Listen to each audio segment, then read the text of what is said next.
왜 당신은 평생 외로운가? 숨겨진 비밀 3가지. 안녕하세요, 여러분. 오늘은 어쩌면 누구에게나 깊이 와 닿을 수 있는, 하지만 아무도 쉽게 이야기하지 않는 주제를 가지고 여러분을 찾아왔습니다. 바로 왜 어떤 사람은 평생 외롭게 사는가에 대한 이야기입니다. 이 고독이 단순히 우연이 아니라 어쩌면 우리 삶의 중요한 단서가 숨겨져 있다는 사실을 함께 파헤쳐 볼 거예요. 우리는 종종 외로움을 개인의 성격 문제나 피할 수 없는 운명으로 치부하곤 하지만 실은 그 이면에 복잡하고 다층적인 심리적, 사회적 요인들이 얽혀 있다는 점을 오늘 자세히 들여다볼 것입니다. 이 영상은 단순히 질문을 던지는 것을 넘어 그 원인을 분석하고 나아가 우리가 이 고독의 패턴을 어떻게 끊어낼 수 있을지에 대한 실질적인 통찰을 제공하고자 합니다. 본격적인 이야기에 앞서 오늘 영상이 마음에 드셨다면 좋아요와 구독, 그리고 알림 설정까지 꼭 부탁드립니다. 여러분의 관심과 응원은 이 채널을 운영하는 데 큰 힘이 되며 더 많은 분들이 이러한 중요한 메시지를 접할 수 있도록 돕는 소중한 원동력이 된답니다. 자, 그럼 고독의 문을 함께 열어볼까요? 고요한 바람처럼 시작하는 이 질문. 평생 외로운 사람이라는 문장은 듣기만 해도 마음 한구석이 시큰해지는 것 같습니다. 마치 거대한 그림자가 드리워진 듯한 느낌이 들죠. 하지만 이 외로움이 단지 우울하고 슬픈 운명에 불과한 것이라고 생각한다면 우리는 그 본질을 놓치고 있는지도 모릅니다. 이 고독은 단순한 불운이나 타고난 성향의 문제가 아니라 우리의 삶 속에 차곡차곡 쌓여온 수많은 경험과 상호작용의 흔적들이 만들어낸 결과일 수 있습니다. 어린 시절의 기억들, 관계 속에서 겪었던 수많은 기쁨과 아픔, 그리고 그 경험들이 만들어낸 우리의 마음속 지도가 지금의 고독을 설명해 줄 수 있다는 것이죠. 사회적 관계의 양이나 질이 개인이 기대하는 수준에 미치지 못할 때 발생하는 주관적인 경험인 고독 롤란스는 객관적인 사회적 연결의 부족인 사회적 고립 소셜 아이솔레이션과는 구별됩니다. 즉, 주변에 사람이 많아도 외로움을 느낄 수 있고 혼자 있어도 고독하지 않을 수 있다는 의미입니다. 이러한 주관적 고독감은 뇌의 특정 영역, 특히 동기부여와 스트레스 반응을 조절하는 영역의 기능 장애와 관련되어 있으며 만성적인 고독은 면역력 저하, 수면 장애, 심혈관 질환 위험 증가 등 다양한 신체적, 정신적 건강 문제로 이어질 수 있습니다.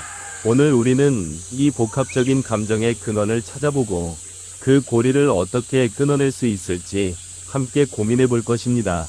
그럼 고독의 뿌리를 찾아 과거로 잠시 돌아가 볼까요?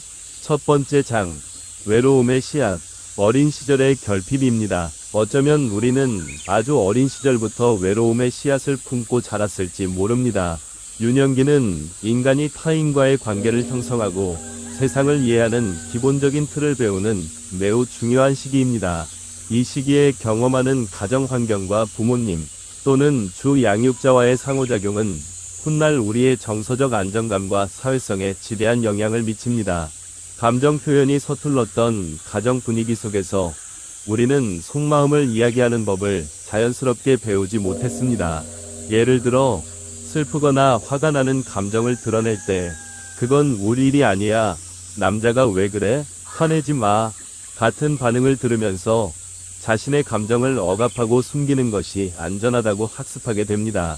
기쁘거나 슬프거나 화가 나거나 두렵거나 어떤 감정이든 괜찮다고, 아무렇지 않다고 스스로를 다독여야만 했죠. 심지어는 자신의 감정을 스스로 인지하고 표현하는 것 자체를 어렵게 느끼게 될 수도 있습니다.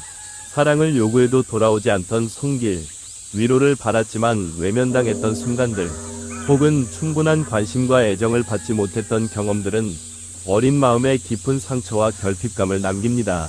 이런 경험들은 아이로 하여금 나는 사랑받을 자격이 없다거나 내 감정은 중요하지 않다는 부정적인 자기인식을 형성하게 할 수 있습니다.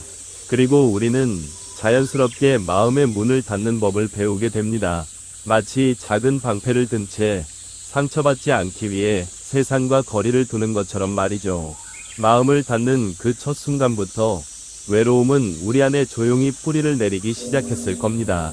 이 장은 단순히 과거를 후회하거나 누군가를 탓하자는 것이 아닙니다. 우리가 현재 느끼는 고독의 시작점이 어디였는지, 어떤 경험들이 지금의 우리를 만들었는지 조용히 돌아보고 이해하는 시간입니다. 이러한 자기 이해가 고독의 고리를 끊는 첫걸음이 될 수 있기 때문입니다. 자, 이제 그 씨앗이 조금씩 자라나기 시작하는 두 번째 장, 관계를 피하는 사람들, 패턴의 시작으로 넘어가 보겠습니다. 어린 시절의 경험들은 우리가 세상을 바라보고 관계를 맺는 방식에 지대한 영향을 미칩니다. 특히 부정적인 관계 경험은 성인이 되어서도 우리의 사회적 행동 패턴을 형성하는데 결정적인 역할을 합니다. 혹시 이런 경험 없으신가요? 누군가에게 거절당할까봐 두려워 아예 먼저 다가가기를 포기하거나, 심지어 상대방이 나를 밀어내기 전에 내가 먼저 거리를 두는 선택을 하는 것 말이죠. 이것은 일종의 예측적 방어입니다. 과거의 거절 경험이 너무 고통스러웠기에 또다시 같은 상처를 받지 않기 위해 사전에 자신을 보호하려는 무의식적인 전략인 셈입니다. 마치 상대방이 나를 밀어내기 전에 내가 먼저 벽을 치는 듯한 행동입니다. 또는 타인의 기대를 과하게 의식해서 나 자신의 진정한 모습을 보여주기보다 상대방이 좋아할 만한 모습만을 연기하며 스스로를 소외시키는 경우도 있습니다. 이런 사람들은 자신의 약점이나 단점이 드러날까 봐 두려워 가면을 쓰고 관계에 임하며, 이는 진정한 관계의 깊이를 방해합니다. 애정 앞에서 걸음을 멈추는 습관. 누군가 나에게 따뜻한 손길을 내밀어주려 할 때 본능적으로 뒷걸음질 치는 자신을 발견한 적은 없으신가요? 이는 친밀함에 대한 두려움과 연결됩니다. 깊은 친밀감은 곧 상처받을 위험으로 이어진다고 무의식적으로 판단하기 때문입니다. 이러한 행동들은 고독은 선택이 아니라 방어라는 관점을 명확히 보여줍니다. 상처받고 싶지 않아서, 다시는 외롭고 싶지 않아서 택한 방어 기제가 오히려 스스로를 고독 속에 가두는 덫이 되어버리는 아이러니한 상황인 것이죠.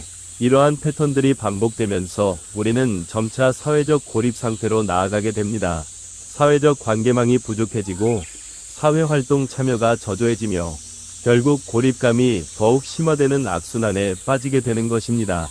시간이 흘러 어른이 된 우리는 세 번째 장, 스스로 만든 벽 어른이 된 후에 고립에 이르게 됩니다.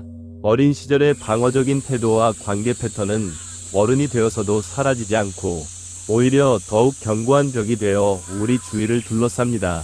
마치 수년간 공들여 쌓아 올린 성벽처럼 말이죠.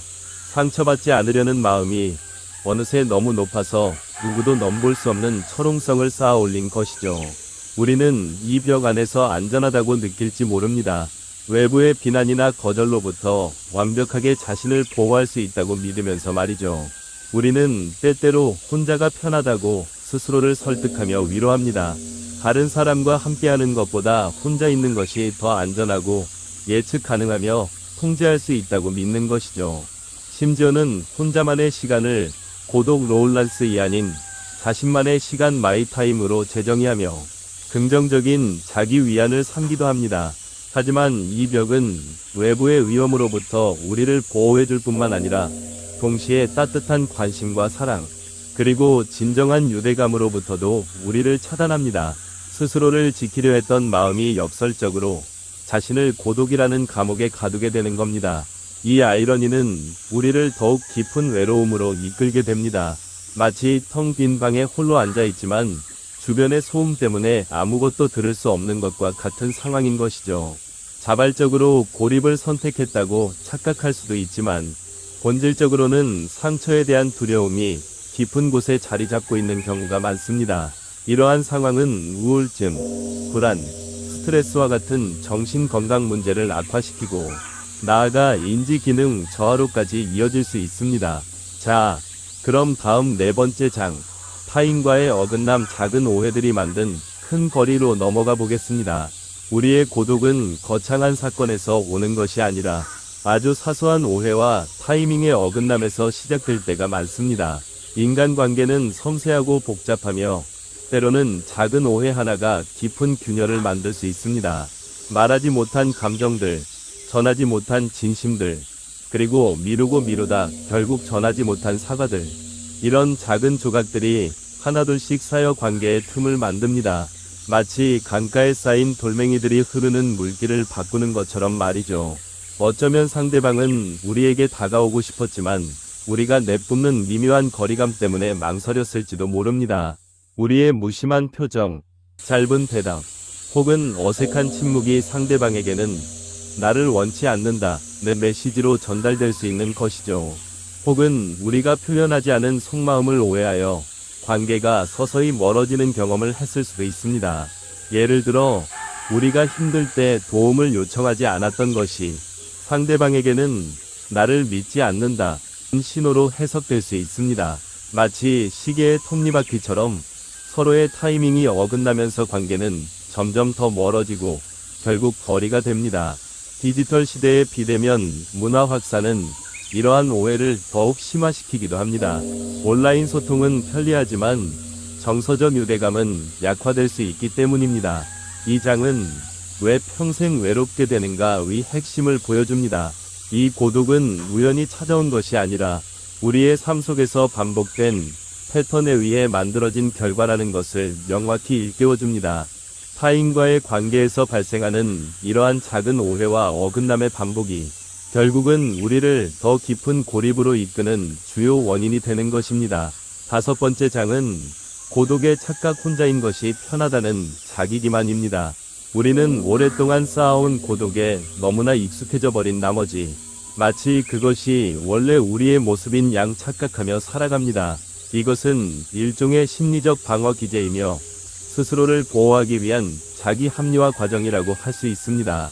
외로움을 느끼면서도 그것을 인정하기를 거부하고 감추기 위해 나는 강하다, 나는 독립적이다, 나는 혼자서도 충분히 잘 지낼 수 있다고 스스로를 설득하고 때로는 다른 사람들에게도 그렇게 보이고 싶어 합니다. 이런 자기기만은 잠시 동안의 평안을 줄 수는 있지만 장기적으로는 진정한 내면의 고통을 외면하게 만들고 문제 해결의 기회를 박탈합니다. 그러다 보면 누군가 우리에게 따뜻한 마음으로 깊이 들어오려 할 때 우리는 본능적으로 그들을 밀어내는 자신을 발견하게 됩니다. 마치 이 영역은 위험해라고 경고하는 것처럼 무의식적으로 방어막을 쳐버리는 것이죠.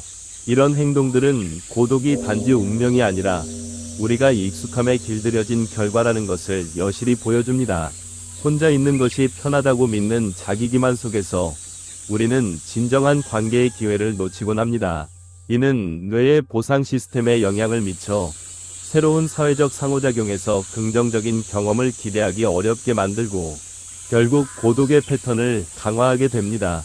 하지만 이 고독의 문이 영원히 닫혀 있는 것은 아닙니다. 6번째 장, 전환점 고독을 끊는 첫 행동입니다. 고독의 고리를 끊어내기 위한 첫걸음은 거창한 것이 아닐 수 있습니다. 오히려 아주 사소하고 일상적인 변화에서부터 시작될 수 있습니다. 오랫동안 억눌러왔던 감정을 작은 용기를 내어 말해보는 연습을 하는 겁니다. 고맙다고, 힘들다고, 보고 싶다고, 혹은 미안하다고 솔직하게 이야기하는 것. 자신의 감정을 솔직하게 표현하는 것은 타인과의 건강한 관계를 형성하는 데 필수적인 요소입니다. 이는 나의 내면을 타인에게 보여주는 행위이며 타인 또한 자신을 드러낼 수 있는 안전한 공간을 만들어주는 역할을 합니다. 거창한 약속이 아니더라도 친구와의 약속을 지키는 작은 행동 하나하나가 신뢰를 쌓아갑니다. 예를 들어 다음에 밥 한번 먹자는 말을 흘려보내지 않고 실제로 연락하여 약속을 잡고 지키는 것. 이러한 작은 실천들이 관계의 기반을 단단하게 다지는 역할을 합니다. 그리고 가장 중요한 것은 누군가에게 먼저 손을 내미는 용기입니다. 어쩌면 상대방도 당신처럼 먼저 다가오기를 망설이고 있을지 모릅니다. 작은 미소, 짧은 안부 메시지, 먼저 건네는 따뜻한 한마디가 얼어붙었던 마음의 문을 열 수 있는 열쇠가 될 수 있습니다. 온라인 커뮤니티나 취미 모임에 참여하는 것도 좋은 방법입니다. 공통의 관심사를 가진 사람들과 소통하며 자연스럽게 사회적 연결감을 형성할 수 있습니다. 심리치료적 접근도 효과적일 수 있습니다. 인지행동 치료 CBT 통해 고독을 유발하는 부정적인 사고 패턴을 변화시키고 마음 챙김이나 명상 기법을 통해 스트레스를 줄이고 정서 조절 능력을 향상시킬 수 있습니다. 이러한 아주 사소한 변화들이 모여 우리의 인생을 그리고 우리의 관계를 놀랍도록 변화시킬 수 있습니다. 고독은 우리가 만들어낸 패턴이지만 그 패턴을 깨뜨릴 수 있는 힘 또한 우리 안에 있습니다. 결론적으로 고독은 숙명이 아닙니다. 우리는 마지막 장에서 중요한 진실을 마주하게 됩니다. 평생 외로운 사람은 태어나는 것이 아니라 만들어지는 것이다. 이 한 문장이 오늘의 모든 이야기를 함축하고 있습니다. 우리는 어떤 환경과 경험 속에서 자신도 모르게 고독의 패턴을 만들어 왔을지 모릅니다. 하지만 중요한 것은 그 패턴을 인식하고 변화시킬 수 있는 힘 또한 우리 자신에게 있다는 사실입니다. 지금 이 순간에도 당신 안에 잠들어 있는 용기와 변화의 의지가 고독의 사슬을 끊어낼 수 있는 가장 강력한 무기입니다. 외로움은 당신의 잘못이 아니지만 그것을 극복하고 더 풍요로운 삶을 만들 수 있는 책임은 바로 당신에게 있습니다. 우리는 고독을 주관적인 감정으로 인식하고 사회적 고립을 객관적인 상태로 파악하며 각자의 상황에 맞는 맞춤형 개입 전략을 찾아야 합니다. 혼자만의 시간을 자기 성찰과 정서적 재충전의 기회로 활용하는 긍정적 고독, 솔리투드의 가치를 이해하는 것도 중요합니다. 하지만 이것이 진정한 사회적 연결을 포기하는 핑계가 되어서는 안 됩니다. 우리에게는 사회적 연결이 본능적으로 필요하며 이는 우리의 정신적, 신체적 건강에 결정적인 영향을 미칩니다.